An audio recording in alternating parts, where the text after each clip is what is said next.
সবাইকে স্বাগত জানাচ্ছি নিটল ডট 21 রাতের আজকের আয়োজনে। থাকছি ফেরদৌসী আহমেদ পুরোটা সময় জুড়ে আপনাদের সাথে। এবং আজকে যে বিষয়টা নিয়ে কথা বলতে চাচ্ছি সেটা হচ্ছে যে রাজনীতিতে নতুন বিতর্ক কি এমন নতুন বিতর্কের জন্ম দিল সেটা যদি একটু স্পষ্ট করে বলি যে সামনে উপজেলা পরিষদ নির্বাচন, প্রথম ধাপে 150টি আসনে সেই নির্বাচন অনুষ্ঠিত হবে।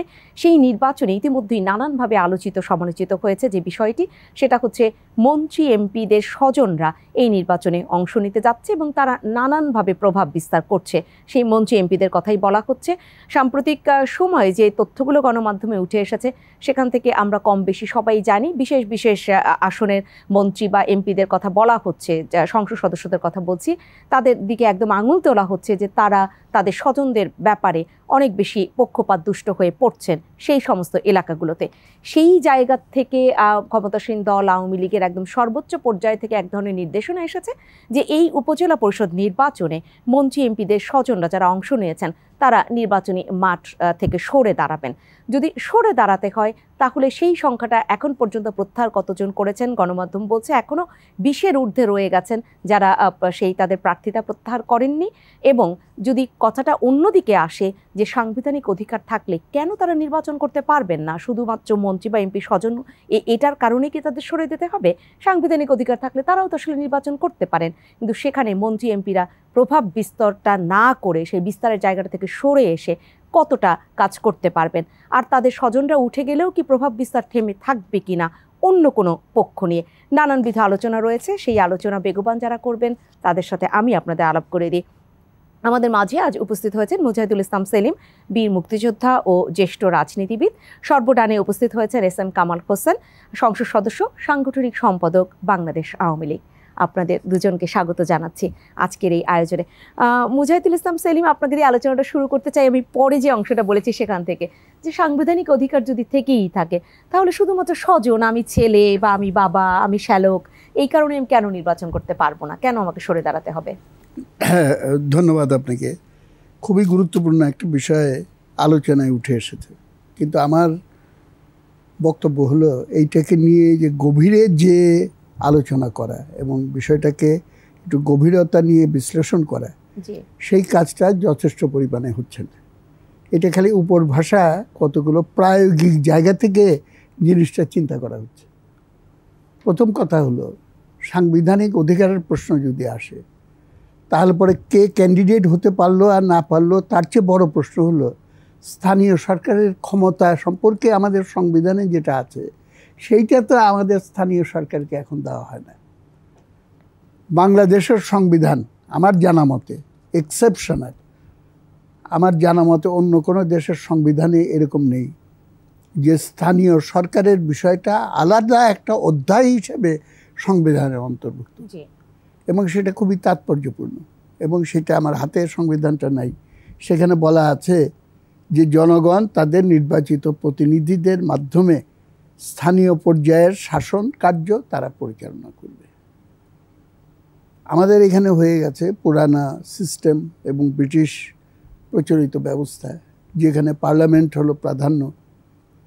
পার্লামেন্টের মেম্বাররা অ্যাজ ইফ তারা কনস্টিটিউয়েন্সির রিপ্রেজেন্টেটিভ, এই কারণে কনস্টিটিউয়েন্সি সম্পর্কে যাবতীয় সিদ্ধান্ত নেওয়ার অধিকার তাদেরই কর্তৃত্ব হলো প্রধান। ভাবটা অনেকটা এরকম হয় যে আমাদের এমপি সাহেবরা নির্বাচিত, তারা যেমন নির্বাচিত এটা যেমন সত্য, উপজেলায় যারা কর্মকর্তা নির্বাচিত তারা কম নির্বাচিত কিন্তু নয়। এমপি সাহেবরা নির্বাচিত হন কিসের জন্য? একটা বিশেষ পারপাস, উদ্দেশ্যে। সেটা হলো আইন প্রণয়ন করা এবং সঙ্গে সঙ্গে কেন্দ্রীয় সরকারের কাজকর্ম সেটার উপরে তদারকি করা, সেটাকে নিয়ন্ত্রণের ভেতরে রাখা।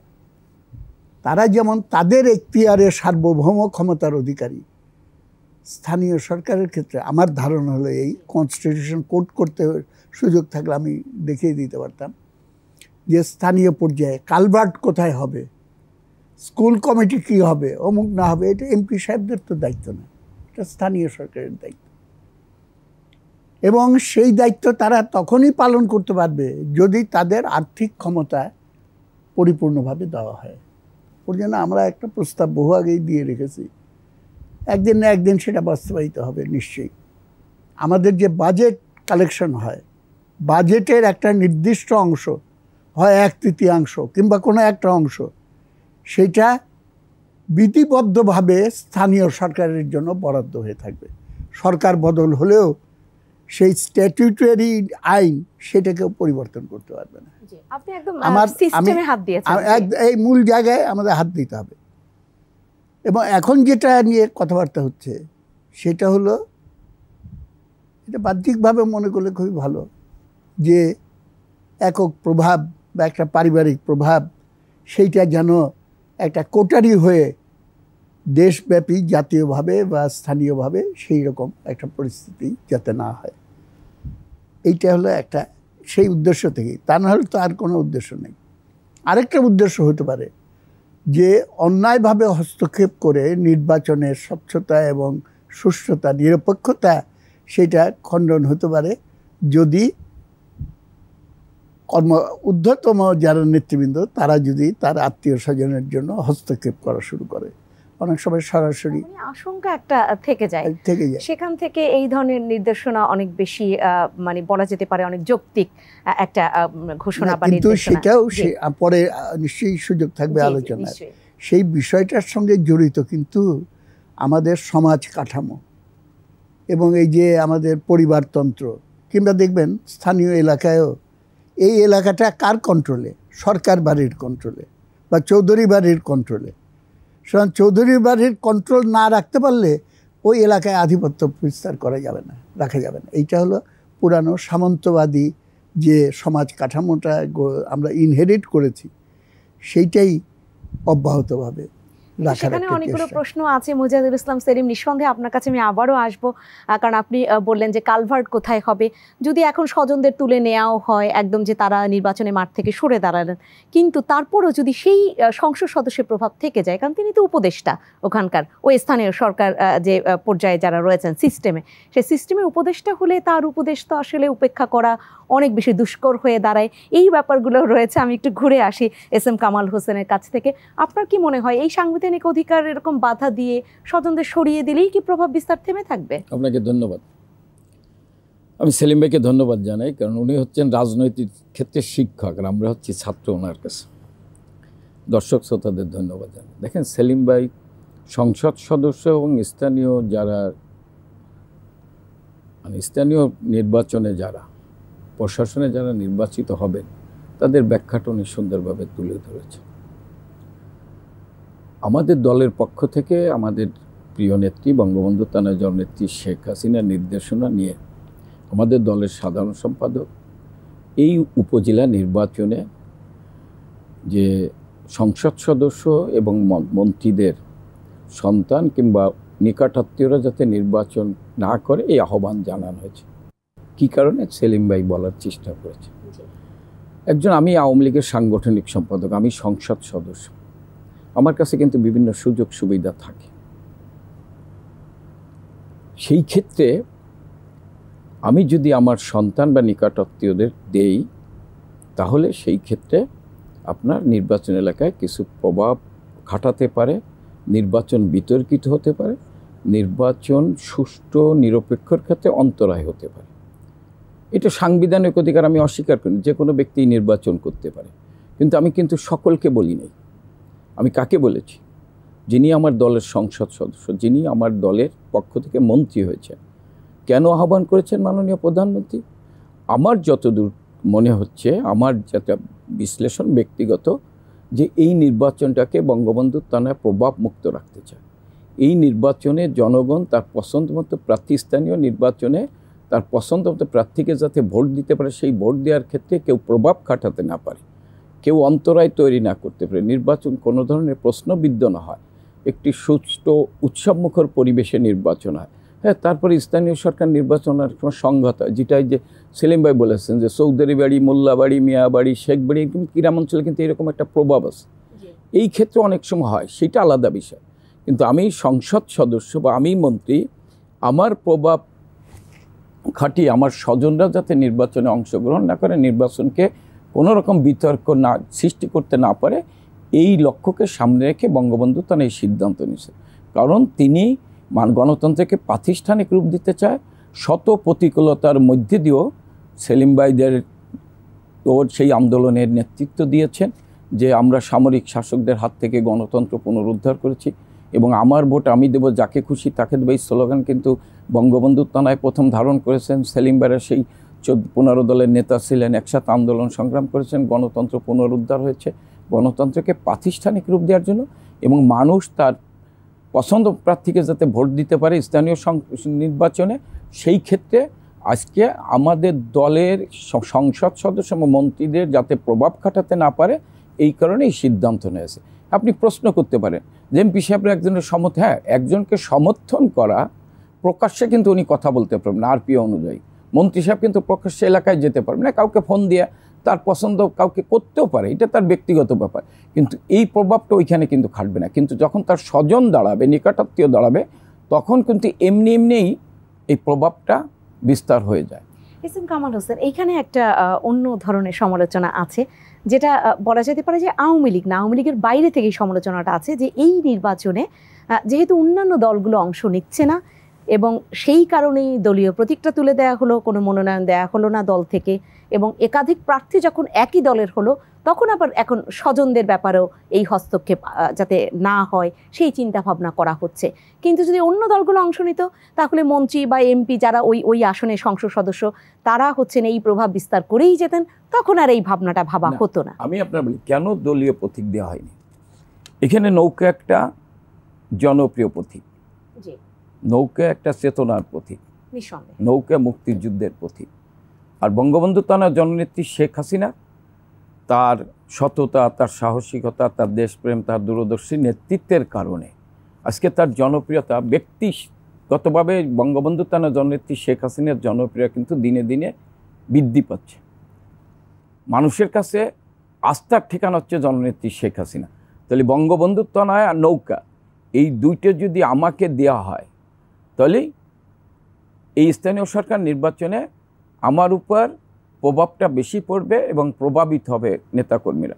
সেই ক্ষেত্রে আমরা এবার আমাদের কার্যনির্বাহী কমিটির মিটিংয়ে আমরা আলোচনা করে সিদ্ধান্ত নিয়েছি যে ধরেন স্থানীয় সরকার নির্বাচনে আগেও প্রতীক ছিল না, কিন্তু আরপি অনুযায়ী প্রতীকের নির্বাচন তখন বিএনপিও করেছেন, অন্যান্য দলও তাদের প্রতীক নিয়ে স্থানীয় সরকার নির্বাচনে অংশগ্রহণ করেছেন, কেউ তখন প্রতিবাদ করেনি বা বাধাও দেননি। কিন্তু আমরা এই বিষয়ে চিন্তা ভাবনা করে আলোচনা করে সিদ্ধান্ত নিয়েছি, যেমন সামাজিকভাবে একটা লোক তার এলাকায় খুব জনপ্রিয়, সে কোনো রাজনীতি করে না, হয়তো মুক্তিযুদ্ধের চেতনাকে ধারণ করে, তিনি ওই এলাকার সমাজসেবা করেছেন, তিনিও নির্বাচন করতে পারেন, জনগণ তার পছন্দ।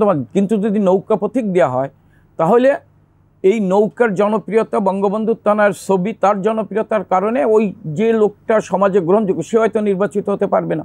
বা আমাদের দলেও ধরুন 5 জন জনপ্রিয় ত্যাগী দুঃসময়ের লোক আছে, জননেত্রী শেখ হাসিনা যাদেরকে নৌকা দেন দুঃসময়ের ত্যাগীর নেতাকর্মীদেরই দেন, কিন্তু আমাদের একটা নির্বাচনী এলাকায় উপজেলা নির্বাচন হোক, ইউনিয়ন পরিষদের নির্বাচন হোক, সিটি কর্পোরেশন নির্বাচন হোক, সেই সমস্ত জায়গায় কিন্তু 5 জন 7 জন করেও আমাদের দুঃসময়ের ত্যাগী নেতাকর্মী আছে।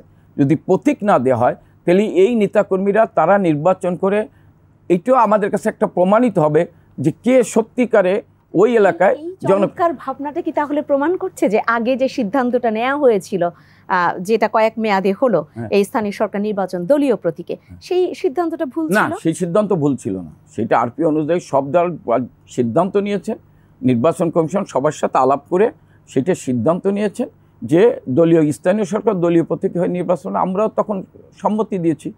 এখন ধরেন এটাই বাস্তবতা, অনেক রাজনৈতিক দল নির্বাচনে আসতেছে না, যার ফলে এই নির্বাচনে যাতে সাধারণ মানুষও নির্বাচনে অংশগ্রহণ, রাজনীতি করে না এমন ব্যক্তিও নির্বাচনে অংশগ্রহণ করতে পারে স্থানীয় সরকারে, যাতে প্রতীক বা জননেত্রী শেখ হাসিনার জনপ্রিয়তার কারণে ওই লোকটা হেরে না যায়।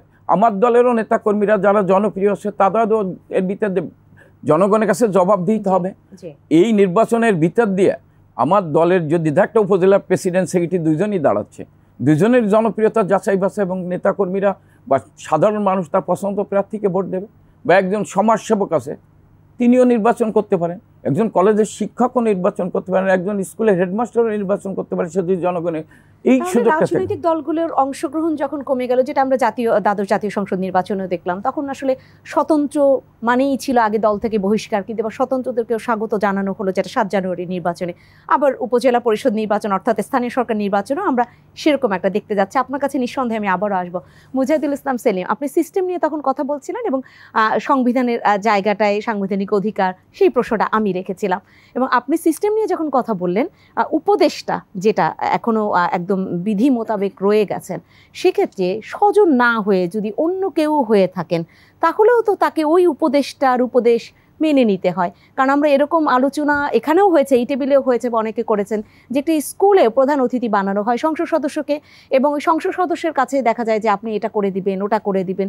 ওই উপজেলা চেয়ারম্যান উনি অনেক বেশি উপেক্ষিতই থেকে যান। এবং আপনি বাজেটের কথাটাও বললেন, সব মিলে তাহলে কি তার কাজ করা অনেক বেশি সহজ হয়ে দাঁড়ায় কিনা? আমি স্পষ্ট করেই বলতে চাই, সংবিধান যখন রচনা করা হয় এবং তারপরে যে স্ট্রাকচারটা গড়ে তোলার জন্য পদক্ষেপ গ্রহণ করা হয়, সেখানে স্পষ্টভাবে এটাই উদ্দেশ্য ছিল যে আমাকে ক্ষমতাকে বিকেন্দ্রীকরণ করে দিতে হবে, এবং যত এটা বিকেন্দ্রীকরণ হবে তত এটা জনগণের কাছাকাছি চলে যাবে।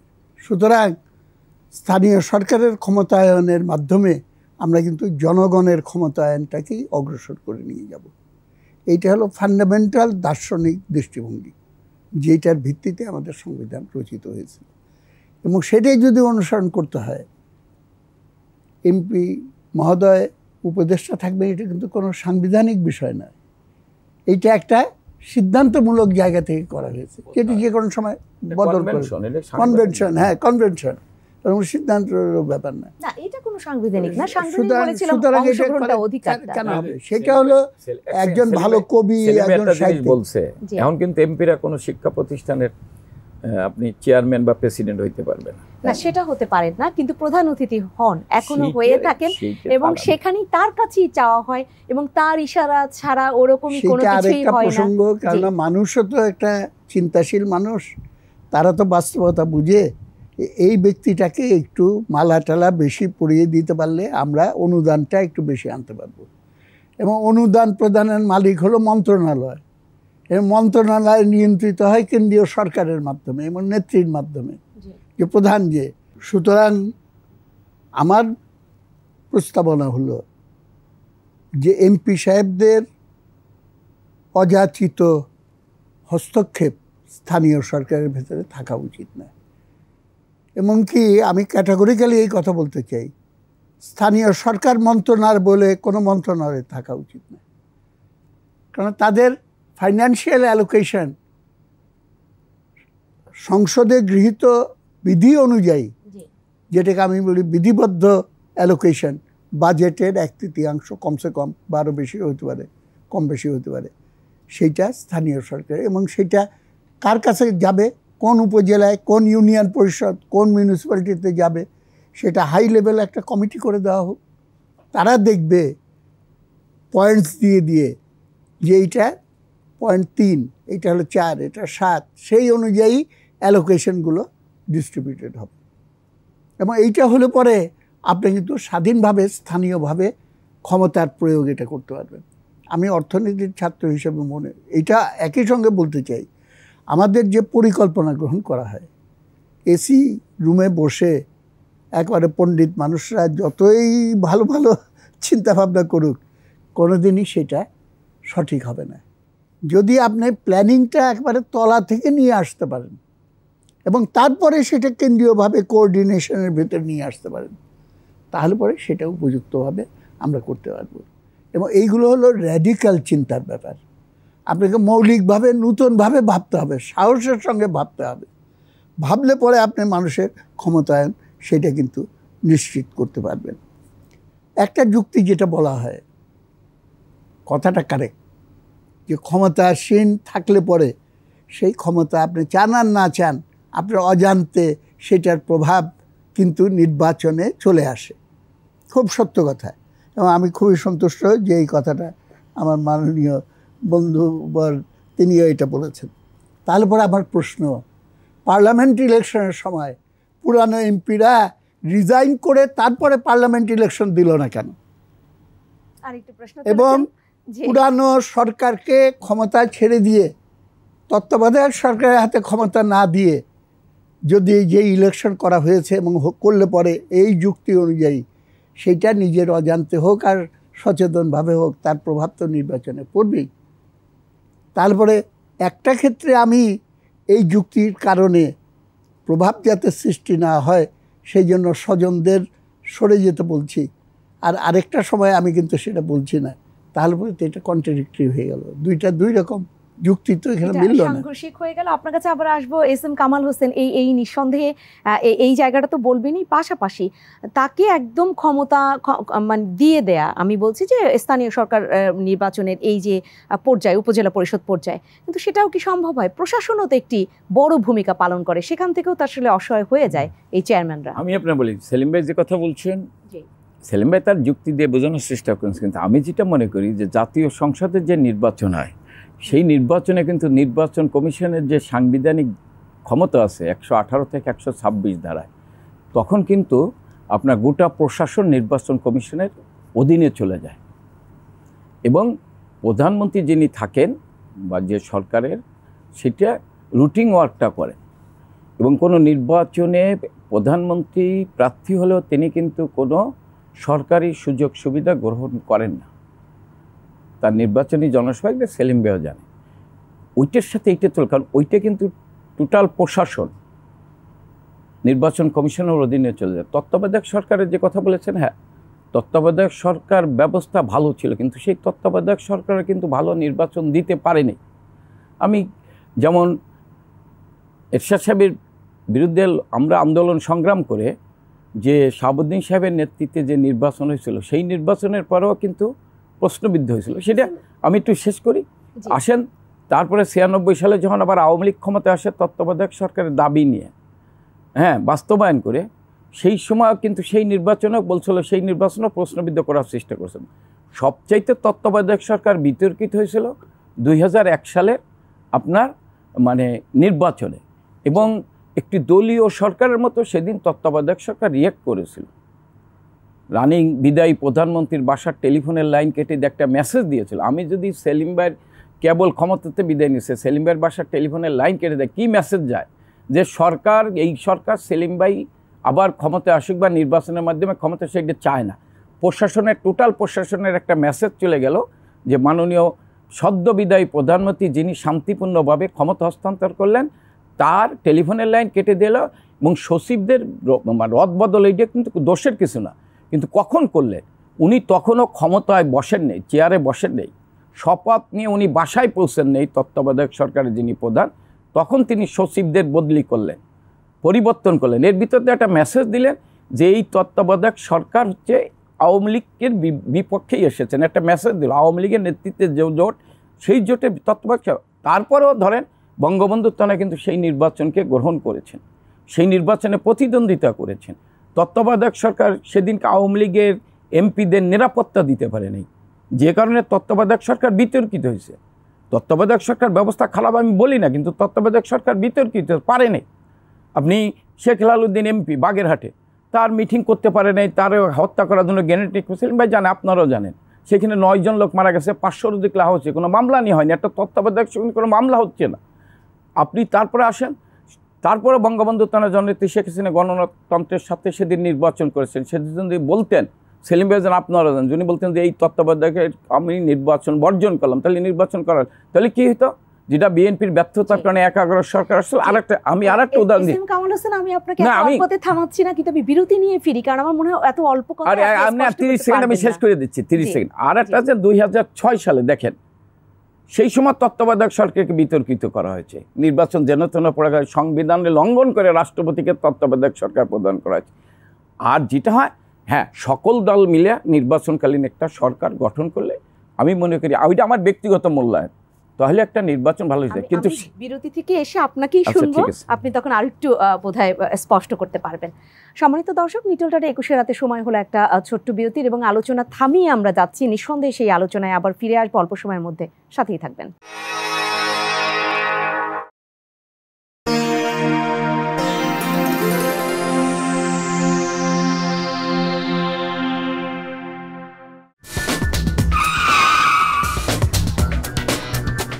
আবারও ফিরে এলাম নিটল টাটা 21 রাতের আজকের আয়োজনে। আজ আমরা কথা বলছি উপজেলা পরিষদ নির্বাচনে। এই কেন্দ্র করে প্রথম ধাপের যে নির্বাচন 150টি আসনে হতে যাচ্ছে এবং সেই নির্বাচনকে কেন্দ্র করে ক্ষমতাসীন আওয়ামী লীগ দলের সর্বোচ্চ পর্যায় থেকে এক ধরনের নির্দেশনা এসেছে যে মন্ত্রী এমপিদের স্বজনরা যাতে নির্বাচনে মাঠ থেকে সরে দাঁড়ায়। সেই জায়গায় রাজনীতিতে একটা নতুন বিতর্ক তৈরি হলো কিনা, কারণ অনেকেই বলছেন এখানে আলোচনা রয়েছে, সমালোচনা রয়েছে। সেই আলোচনাটা আজকে আমরা করছি নিটল টাটা 21 রাতের টেবিলে।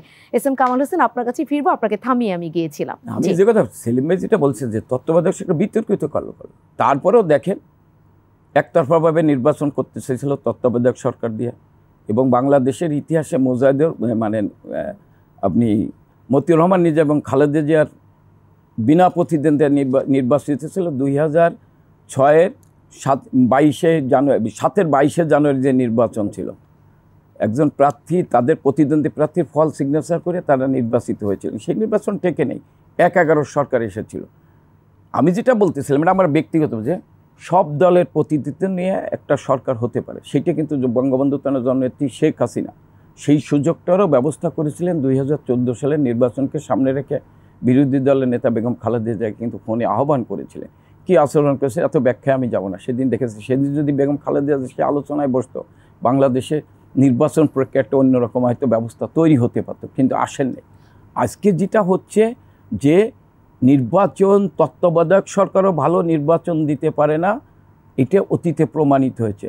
নির্বাচন হতে হলে আমি মনে করি রাজনীতিবিদদের নেতৃত্বে সরকারের মাধ্যমেই একটি ভালো নির্বাচন দিতে পারে। সেলিম ভাই যেটা বলতেছিল, এসি রুমে বসে যারা জনগণের সাথে সম্পৃক্ত নাই, তারা 3 মাসের জন্য তত্ত্বাবধায়ক সরকারের প্রধান হয়ে ভালো নির্বাচন দিতে পারে না, পক্ষপাতিত্ব হবেই তাদের দ্বারা। সেই ক্ষেত্রে আমি এইটা বলতে পারি যে রাজনীতিবিদদের নেতৃত্বেই একটি ভালো নির্বাচন হতে পারে, সবাই যদি নির্বাচনে অংশগ্রহণ করে, আলোচনা করে। আমি আর যেটা বলছেন যে স্বজনরা, আত্মীয় স্বজনরা, এইটা আমি বলতেছি যে সেলিম ভাই আরেক কথা যেটা বলছেন, আবারও বলছি যে জাতীয় সংসদের নির্বাচন আর এই নির্বাচন কিন্তু আলাদা জিনিস। এই নির্বাচনে আওয়ামী লীগ ক্ষমতায় আছে, 5 বছর আছে। এমপি সাহেব, মন্ত্রী সাহেবরা, স্থানীয় প্রশাসন ও তার স্বজনরা দাঁড়াইলে একটু দুর্বল থাকতেই পারে। সেই ক্ষেত্রে মাননীয় প্রধান মুজাহিদুল ইসলাম সেলিম তো ওটা উল্লেখ করলেন যে তারা রিজাইন না দিয়ে আবার নির্বাচন করলেন, এবং তখন আমরা সংখ্যা ওই নির্বাচনে দেখ, ওই নির্বাচনে কিন্তু না ওই আমি দেখছেন ওই নির্বাচনে কিন্তু প্রভাবশালী মন্ত্রীরাও হেরে গেছে, সংসদ সদস্য হেরে গেছে। প্রায় 65 জন সংসদ সদস্য হেরে গেছেন ওই নির্বাচনে। 2 জন না 3 জন মন্ত্রী ওই নির্বাচনে হেরে গেছেন। ওই নির্বাচনে কিন্তু হেরে গেছেন। দ্বাদশ জাতীয় সংসদে 2 জন মন্ত্রী সহ কিন্তু হেরে গেছেন। সংসদ সদস্য মন্ত্রী থাকলেও এমপি হওয়া যায় না নির্বাচন যদি জনগণ না চায়, এটা প্রমাণ হয়েছে। এবং এইটা অতীতে সরকাররা কিন্তু কোনো মন্ত্রী জীবনে ফেল করেনি, কিন্তু বঙ্গবন্ধু তনয়ের নেতৃত্বে সহযোগিতায় নির্বাচন কমিশন হওয়া যায় না, সেটাও আমরা দেখেছি। সেক্ষেত্রে প্রার্থিতাও পাইনি, দলীয় মনোনয়নটা পাইনি, সেটা আমরা দেখেছি, বুঝছেন না। সেই ক্ষেত্রে বঙ্গবন্ধু তনয়ের সহযোগিতায় নির্বাচন কমিশন, দ্বাদশ জাতীয় সংসদ আমি মনে করি তুলনামূলকভাবে অতীতের চাইতে একটি ভালো নির্বাচন উপহার দিয়েছেন। যদিও এই নির্বাচনে বিরোধিতা ছিল, এই নির্বাচন বন্ধের ষড়যন্ত্র ছিল, তার মধ্যে দিয়েও জনগণ আপনি ভোট কেন্দ্রে ভোট দিয়েছেন। এস এম কামাল হোসেন, আপনার কাছে আবার আসবো, কিন্তু আপনি যে নির্বাচন কমিশনের কথা বললেন সেটা নিয়ে অনেক ধরনের আলোচনা আছে যে নির্বাচন কমিশন আসলে সত্যিকার অর্থে বলা হয় এশিয়ার মধ্যে বাংলাদেশের নির্বাচন কমিশন অনেক বেশি শক্তিশালী। নির্বাচন কমিশন নিয়োগ আইন পর্যন্ত হলো, কিন্তু সত্যিকার অর্থে কতটা শক্তিশালী হলো এবং সেটা কতটা নিরপেক্ষভাবে কাজ করতে পারে, এটা নিয়ে একটা সমালোচনা তো আছে। সেই জায়গাটা সত্যিকার অর্থেই স্থানীয় সরকার নির্বাচন আর একদম দ্বাদশ জাতীয় সংসদ নির্বাচন বা জাতীয় সংসদ নির্বাচন অনেক বেশি তুলনীয় কিনা? দেখেন, অনেক আলোচনা ছড়িয়ে গেছে, সবটা কভার করা যাবে না, সবটা কভার করা যাবে না। আমাদের সংবিধানে আছে যে রাষ্ট্রের মালিক হলো জনগণ। জনগণ তার এই মালিকানাটা প্রয়োগ করে তার প্রতিনিধিদের মাধ্যমে। কারণ 16 কোটি মানুষকে ঢাকা স্টেডিয়ামে একত্র করে আপনি তো বলতে পারবেন না বাজেটে কোনটা অ্যালোকেশন, কোনটা হাত তুলো, এটা তো পসিবল না। প্রতিনিধি, সেই প্রতিনিধি যদি সঠিকভাবে নির্বাচিত না হয় তাহলে জনগণের মালিকানাটা কিন্তু আর থাকছে না।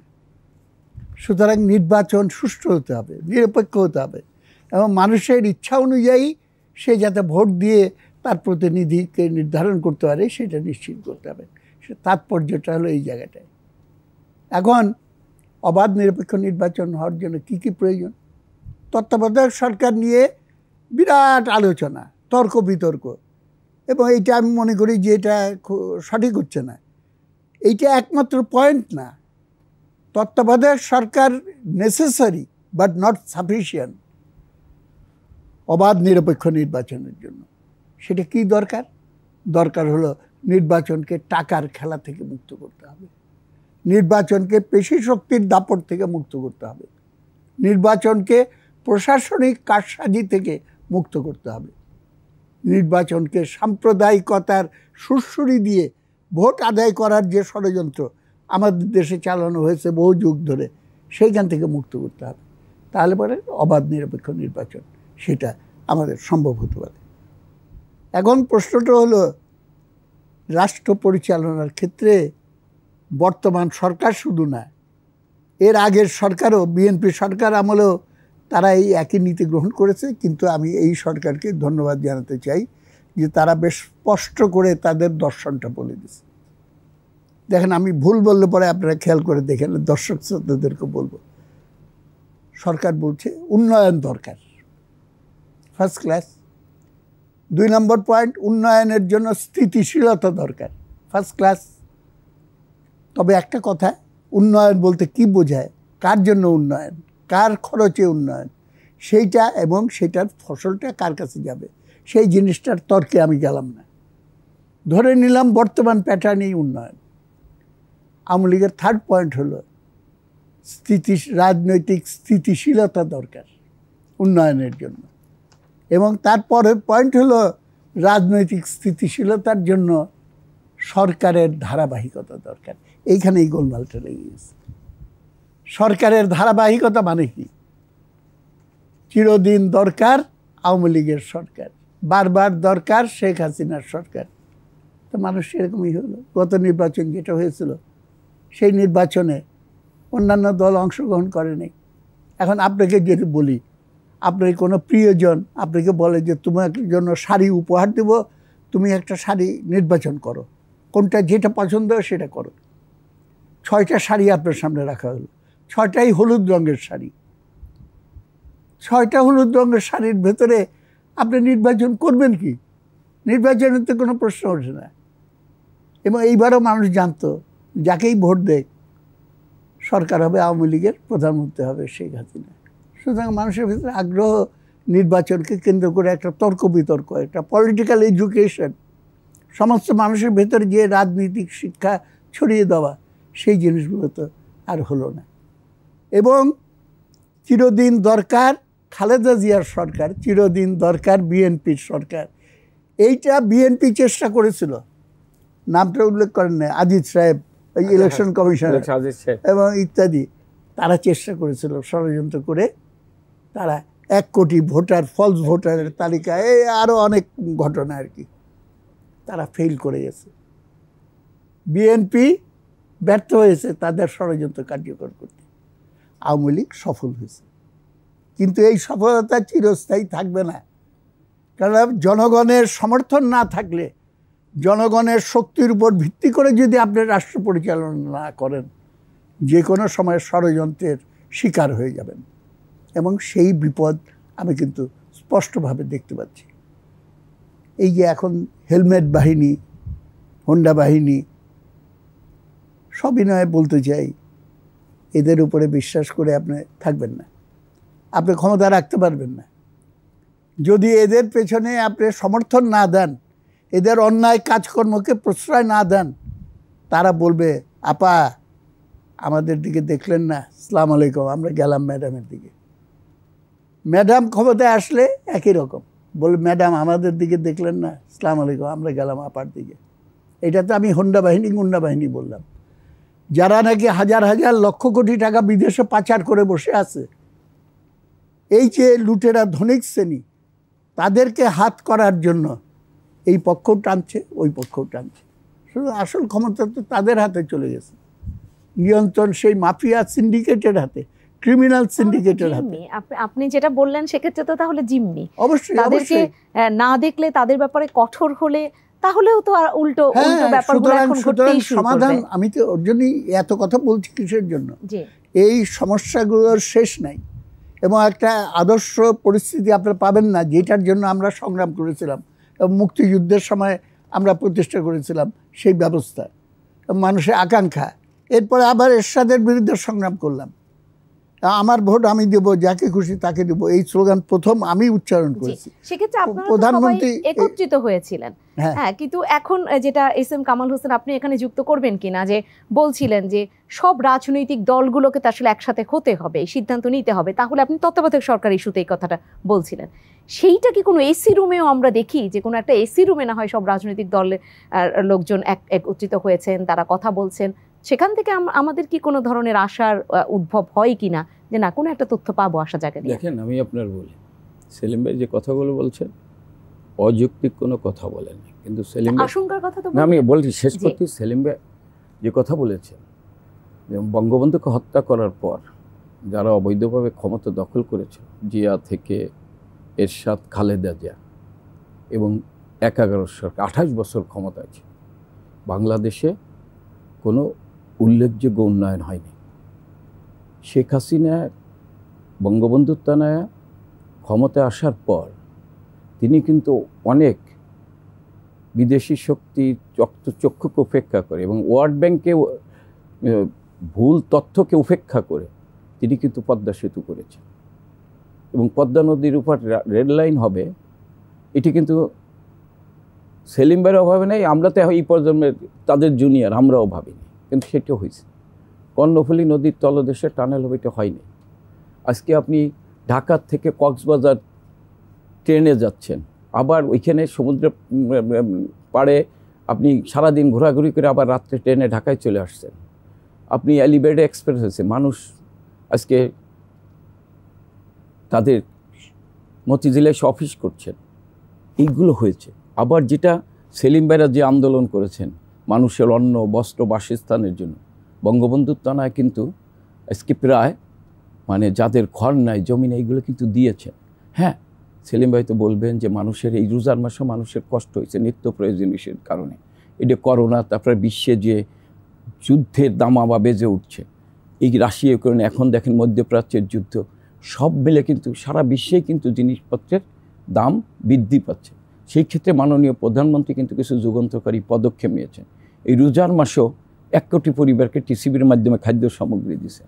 আপনি 10 টাকা কেজি দরে বিনা পয়সায় চাউলও দিচ্ছেন, মানুষের কাছে বিতরণ করেছেন, মানুষ যাতে কষ্ট না। হ্যাঁ, তারপরে মানুষের স্বল্প আয় মানুষের কষ্ট হচ্ছে, এটা কিন্তু মাননীয় সেলিম তো সেগুলো একদম পয়েন্ট না না আমি আপনার বলি, এইগুলো কিন্তু মানুষ অ্যাড্রেস করতেছে। আমি সেলিম ভাইয়ের সাথে অস্বীকার করি যে মানুষের একটা কষ্ট, আবার এই দেশেতে টাকা পাচার হচ্ছে, এইটাও আমি কিন্তু অস্বীকার করি না। টাকা পাচার হচ্ছে, সরকার চেষ্টা করছে, টাকা পাচার তো অতীত হয়েছে।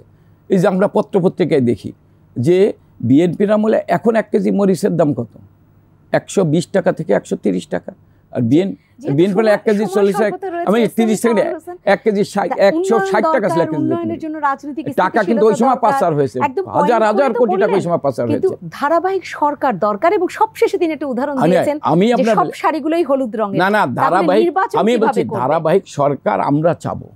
আমি আওয়ামী লীগের কর্মী, কিন্তু নির্বাচনের জায়গায় আমি জনগণের কাছে চাবো যে বঙ্গবন্ধু তো আবার প্রধানমন্ত্রী, জনগণ সেটাকে অ্যাকসেপ্ট করে। আমি মনে করি জনগণ সেটাকে অ্যাকসেপ্ট করে, আর জনগণ যদি গ্রহণ না করতো, 96 সালে বিএনপি যেন তেনপাকে 15 ফেব্রুয়ারি ভোটারবিহীন নির্বাচনের ক্ষমতায় থাকতে চাইছিল, যেটা তত্ত্বাবধায়ক সরকার বাস্তব করতে বাধ্য হয়েছিল মেনে নিতে, কিন্তু তারা ক্ষমতায় থাকতে চাইছিল। রাষ্ট্রপতির সাথে দেখা করে সেদিন খালেদা জিয়া বলেছিল এই পার্লামেন্ট ভাঙা যাবে না, কিন্তু জনগণ রাস্তায় নেমে এসেছিল।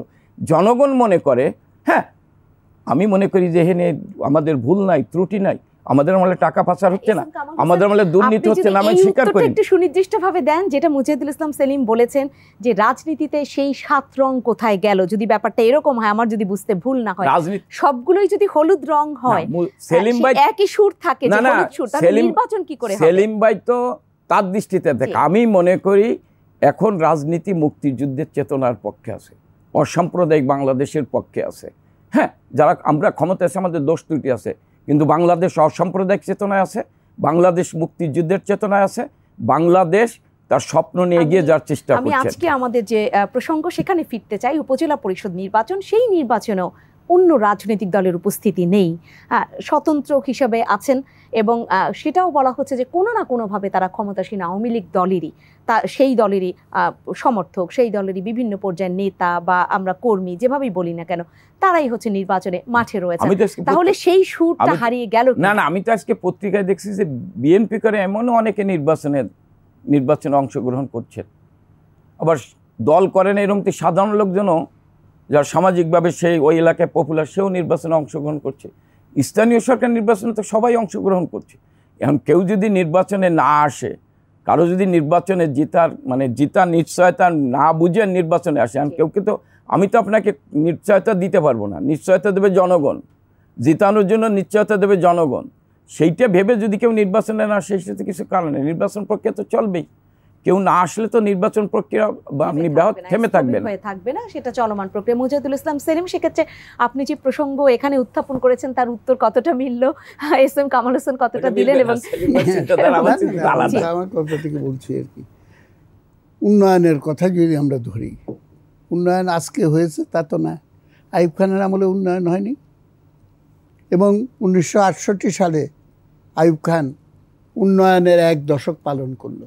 সারা দেশে সমস্ত হাওয়াইবাজি, লাইটিং, অমুক সমুক বিশাল টাট্টু শো, বিশাল মানুষের ভেতরে, এবং মানুষের ভেতর থেকে একটা আওয়াজও উঠিয়ে দেওয়া হলো যে আইয়ুব খানকে চিরজীবনের জন্য প্রেসিডেন্ট ঘোষণা করা হোক, পার্লামেন্টে সংবিধান সংশোধন করে। 3 মাসের ভেতরে আইয়ুবের পতন হয়ে গেল। উন্নয়ন আগে হয়নি। মিশরের যে পিরামিড, দিল্লিতে যে তাজমহল, আগ্রাতে, এইগুলো বড় বড় উন্নয়নের প্রজেক্ট না। খালি বড় বড় প্রজেক্ট করলেই উন্নয়ন হয় না। উন্নয়ন হলো মানুষের জীবনের মান, সেটাকে আপনি অগ্রসর করতে পারলেন কি পারলেন না। হয়তো হিসাবে দেখানো হবে যে আমাদের এখানে মাথা পিছু আয় এখন 3 লক্ষ টাকা, অ্যাকচুয়ালি কারেক্ট এটা হিসাব অনুযায়ী, কিন্তু সেইটা তো মানুষ তার হাতের কাছে পায় না। এবং গড় আয় এইটা একটা মিথ্যাচারের নমুনা।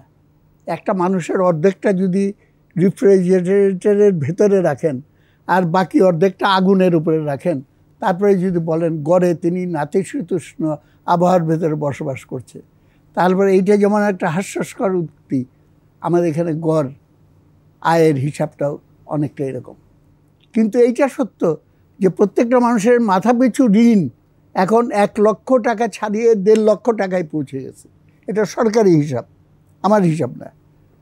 তা আমরা যখন কারো জানাজায় যাই, তখন সেখানে কিন্তু বলি যে লোকটা কোনো ভোট চুরি করলে আপনারা মাফ করে দিয়েন, এবং কারো কাছে কিছু পাওনা থাকলে পরে, ঋণগ্রস্ত থাকলে পরে আমার কাছে আসেন, আমি সেটা শোধ করে দেব। তা আমাদের 16 কোটি মানুষকে আজকে যে ঋণগ্রস্ত করে রাখা হয়েছে, এই অপরাধ এবং পাপের ভাগ কে নেবে? ভবিষ্যৎ বংশধরের উপরে আমি করলাম। এই হলো উন্নয়নের বিষয়ে আমি সতর্ক করছি। অবশ্যই আমি পদ্মা সেতুর পক্ষে, এবং যখন নাকি এটাকে উইথড্র করলো, তখন আমি প্রথম লিখেছিলাম যে আমাদের নিজস্ব রিসোর্স, আমি হিসাব দিয়েছিলাম, নিজস্ব রিসোর্স দিয়ে পদ্মা সেতু করা সম্ভব, আপনি পিছিয়ে যাচ্ছে কেন সরকার? তারপরে আবার ওয়ার্ল্ড ব্যাংকের কাছে দ্বারস্থ হলো, ওয়ার্ল্ড ব্যাংক একটু ইয়া করলো, তারপরে গিয়ে ফাইনাল ডিসিশনটা নিল। সেই ডিটেলস ঘটনায় আমি যেতে চাই না। এখন পরিস্থিতি যে জায়গায় যাচ্ছে, বঙ্গবন্ধু বাকশাল করেছিলেন। অনেকে বলে এক দল, আসলে এক দল না, সব দল নিষিদ্ধ করে একটা মাত্র দল থাকবে, উনি এটা করেননি। উনি বলেছেন কোনো দল থাকবে না, সব দল মিলে একটা জাতীয় দল হবে। এবং জাতীয় দলটা এইটা অবশ্য তিনি অন্যভাবে করলেই ভালো করতেন। মানুষের ভেতরে ধারণা হলো ওই তো আওয়ামী লীগই, খালি সামনে একটু কৃষক শ্রমিক যোগ করে দিয়েছে। এটা আওয়ামী লীগ শব্দটা না রাখে নতুন নাম করলে পরে মানুষের ভেতরে এই ধারণাটা হতো না। এবং বাকশালের কেন্দ্রীয় কমিটি যখন করলো, কথাটা হলো, তখন বঙ্গবন্ধুকে জিজ্ঞেস করা হলো যে দল যদি একটাই থাকে তো ইলেকশন হবে কীভাবে? বলছি কেন, আমি 6টা ক্যান্ডিডেট দেবো, 6টা ক্যান্ডিডেটের ভেতরে যাকে পছন্দ করে মানুষ, যাকে তাকে এটা হবে। কিশোরগঞ্জ ইলেকশন হলো না, হ্যাঁ, তখন আমি কিন্তু বর্তমান সরকারের দৃষ্টিভঙ্গি এবং পদক্ষেপগুলোর ভেতরে তার ছায়া দেখতে পাচ্ছি। কিন্তু সেইটা বঙ্গবন্ধু করেছিলেন একটা জাতীয় দলের ভিত্তিতে।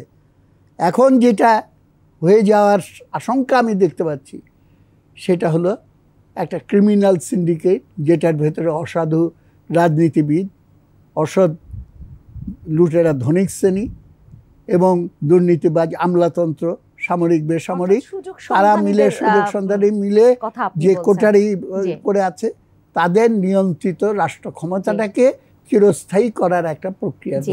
অনেক আক্ষেপ আসলে রয়েছে, সিস্টেম নিয়ে অনেক কথা রয়েছে, কিন্তু আমরা যে প্রসঙ্গেই আলোচনা শুরু করি না কেন, এই আলোচনাগুলোতে আসলে চলে যেতেই হয়, কারণ আলোচনা ওভাবেই বিস্তার লাভ করে। এস এম কামাল হোসেন, আপনি নিঃসন্দেহে আজকের যে প্রসঙ্গ ছিল, যেটাকে নিয়ে রাজনীতিতে নতুন বিতর্ক আসলে এই যে উপজেলা পরিষদ নির্বাচন, সেখানে আমি একটি প্রসঙ্গ বোধহয় এনেছিলাম যে প্রশাসনের প্রভাবমুক্ত হতে পারে না এই স্থানীয়। আমি আপনার বলি যে দেখেন, দ্বাদশ জাতীয় সংসদে কিন্তু প্রশাসন প্রভাবমুক্ত ছিল, যার ফলে না নির্বাচিত হওয়ার পরেও ক্ষমতা পেলেও চেয়ারম্যানরা প্রভাবমুক্ত থাকতে পারে না। আমি মনে করি যে এই নির্বাচনও প্রশাসন সম্পূর্ণভাবে একটি নিরপেক্ষ দায়িত্ব পালন করে নির্বাচন কমিশনের আকাঙ্ক্ষা অনুযায়ী একটি ভালো নির্বাচন দেবে।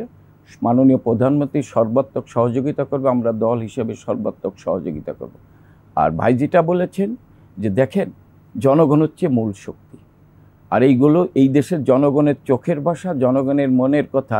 আমি মনে করি সমসাময়িক রাজনীতিতে শেখ হাসিনার মতো কেউ বোঝে না, কেউ উপলব্ধি করে না। বঙ্গবন্ধুর তা না, এই দেশের জনগণের চোখের ভাষা বোঝে, জনগণের মনের কথা বোঝে, এবং সেই অনুযায়ী উনি দেশটাকে এগিয়ে নিয়ে যাচ্ছেন। আজকে দেশটা কিন্তু একটা স্মার্ট, উন্নত, সমৃদ্ধ বাংলাদেশের দিকে এগিয়ে নিয়ে যাচ্ছে। ছেলে যেটা বলে, হ্যাঁ মানুষের কষ্ট আছে, কিন্তু মানুষ কিন্তু এখন গোলপাতার ঘরে বাস করে না, মানুষ কিন্তু এখন রাস্তা দিয়ে খালি পায়ে হাঁটে না। আজকে কিন্তু গ্রামে চার দোকানে বসে দেশের রাজনীতি নিয়ে মানুষ আলোচনা করছেন, কেউ কিন্তু না খেয়ে নেই। একজন শাইখ সিরাজ একটা প্রবন্ধ লিখেছিলেন যে উনি কুড়িগ্রামে একজন ক্ষেত মজুরকে জিজ্ঞাসা করেন, এখন কেমন আছেন? বলে, আগে ভাবতাম কি খাবো, আর এখন ভাবি কি দিয়ে খাবো। হ্যাঁ, এবং সেই জায়গাতেই মানুষ মাননীয় প্রধানমন্ত্রীর বরাবরই একদম সবাই, কৃষক থেকে শুরু করে সবাই সেই আহ্বান জানাতে চান সরাসরি। মাঝখানে চেইন কোনো কাজ করছে না, এই একটি বড় আক্ষেপ তৈরি হয়েছে। সেই জায়গাগুলো যদি কাজ না করে, তাহলে একজন মাননীয় প্রধানমন্ত্রী কতটা আসলে সামলাতে পারবেন? একজনই একটা দেশটাকে এগিয়ে নিয়ে যেতে, মাহাথির মোহাম্মদ একটাই দেশটাকে এগিয়ে নিয়ে গেছেন, বঙ্গবন্ধু একাই। হ্যাঁ, বঙ্গবন্ধু তার সবার সাথে আলোচনা করেছে, কিন্তু বঙ্গবন্ধু একক নেতৃত্ব যখন জনগণ রায় দিয়েছেন, বঙ্গবন্ধুর পক্ষে সম্ভব হয়েছে 7ই মার্চ, বঙ্গবন্ধুর পক্ষে সম্ভব হয়েছে দেশ স্বাধীন করা। কিন্তু মানুষ আসলে তার যে আসন, সেই প্রত্যেক সংসদ সদস্যের উপরে সেই ভরসাটা রাখতে চায়। আর একটা কথা বলি, সেলিমা যেটা বলছেন যে সংসদ সদস্যরা, আমি মনে করি তাদের কর্তৃত্ব, যেটা আমি একমত তার সাথে, যে সংসদ সদস্যরা তার নির্বাচন এলাকায় জনগণের সেবক হবে, খাদেম হবে, কোনো কর্তৃত্ব করবে না। এটাই আমি তার সাথে আমরা সেই প্রত্যাশা রাখছি, এবং সেই প্রত্যাশা রেখে আজকে শেষ করছি। অসংখ্য ধন্যবাদ জানাচ্ছি মুজাহিদুল ইসলাম সেলিম আপনাকে, এবং এস এম কামাল হোসেন আপনাকে অসংখ্য ধন্যবাদ। সম্মানিত দর্শক, আপনাদেরকে অসংখ্য ধন্যবাদ জানাচ্ছি। আজকের আলোচনায় ছিলেন, আলোচনা শুনলেন, এবং আমরা যেমন সাধারণ মানুষ হয়ে প্রত্যাশা রাখি, রাজনীতিবিদরাও প্রত্যাশা রাখেন দেশে যে ভালোভাবে এগিয়ে যাওয়া, বা দেশটা যেন কোনো ধরনের কোনো দুষ্কৃতির হাতে না পড়ে যায়, কোনো সুযোগ সন্ধানীদের হাতে জিম্মি না হয়ে যায়, সেই সিন্ডিকেটে আমাদের জীবনটা যেন হাঁসফাঁস না করে, সেটা আসলে তারাও ভাবেন। কিন্তু সম্মিলিতভাবে সেখান থেকে বের হয়ে আসাটাই এখনকার দিনে সবচেয়ে বড় চ্যালেঞ্জ। এই কারণে বলছি চ্যালেঞ্জ, কারণ সেই আলোচনাটাই যেহেতু রয়েছে, বৈষম্যের আলোচনা থাকে, নানান ধরনের প্রভাবের আলোচনা থাকে, সেখান থেকে মুক্ত হতে পারলেই হয়তো আমরা যে সবসময় বলে থাকি যে জনগণই সকল ক্ষমতার উৎস, এবং তারাই তাদের পছন্দের প্রার্থীকে নির্বাচিত করে নিয়ে আসবেন, এবং সেই জনগণের যে নির্বাচিত প্রতিনিধি, তারা আবার জনগণের সেই ইচ্ছার প্রতিফলন ঘটাবেন। সেটাই বাংলাদেশে হোক, আমরা সবসময় ভালো প্রত্যাশাই রাখতে চাই, আর বাকিটা আমাদের তাকিয়ে দেখতে হবে। ভালো থাকবেন সবাই, শুভরাত্রি।